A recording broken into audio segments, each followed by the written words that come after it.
নমস্কাৰ বন্ধুসকল, নিয়োগ বাৰ্তা অসমলৈ আপোনালোক সকলোকে স্বাগতম জনালোঁ। মই ৰূপম। আপোনালোকে যদি মোৰ ভিডিঅ'টো ভাল পায় তেনেহ'লে লাইক, কমেণ্ট আৰু চেনেলটো ছাবস্ক্ৰাইব কৰি দিবলৈ নাপাহৰিব। বন্ধুসকল, অসম চৰকাৰৰ হোমগাৰ্ড বিভাগে তেওঁলোকৰ খালী হোৱা কেইটামান পদ পূৰণৰ কাৰণে ইচ্ছুক ভাৰতীয় পুৰুষ মহিলা প্ৰাৰ্থীৰ পৰা আবেদন বিচাৰিছে। তেওঁলোকে 22 আৰু 23 তাৰিখে এপ্লিকেশ্যনসমূহ ল'ব। মুঠ পদৰ সংখ্যা হৈছে 16টা।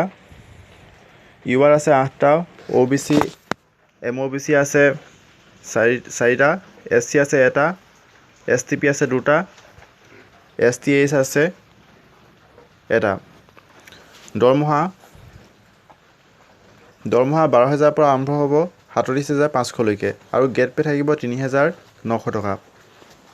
বয়স 18 বছৰৰ পৰা 42 বছৰ ভিতৰত হ'ব লাগিব। এডুকেশ্যন কোৱালিফিকেশ্যন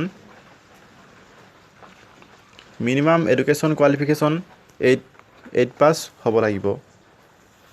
আৰু লগতে কোনো ষ্টাৰ হোটেলৰ পৰা ছমহীয়া ৱৰ্কিং এক্সপিৰিয়েঞ্চ তেওঁলোকৰ লাগিব, নহ'লে বা তেওঁলোকৰ কোনো ইনষ্টিটিউটৰ পৰা ছমহীয়া কুকিং বিষয়ৰ পাঠ্যক্ৰমৰ চাৰ্টিফিকেট লাগিব। তেওঁলোকে ফিজিকেল ফিটনেছ চাব। তেওঁলোকৰ কমিটিয়ে আপোনালোকৰ ফিজিকেল ফিটনেছ পৰীক্ষা কৰিব। হাউ টু এপ্লাই, কেনেকৈ আবেদন কৰিব। Office of the director general of civil defence আৰু commandant general of home guard Assam, Beltola, Guwahati 28। আপোনালোকে এই এড্ৰেছত আপোনালোকে এপ্লিকেশ্যন জমা দিব লাগিব। SC, STP, STH, OBC MOBC প্ৰাৰ্থীসকলে তেওঁলোকৰ জাতিগত প্ৰমাণপত্ৰৰ লগত দিব লাগিব।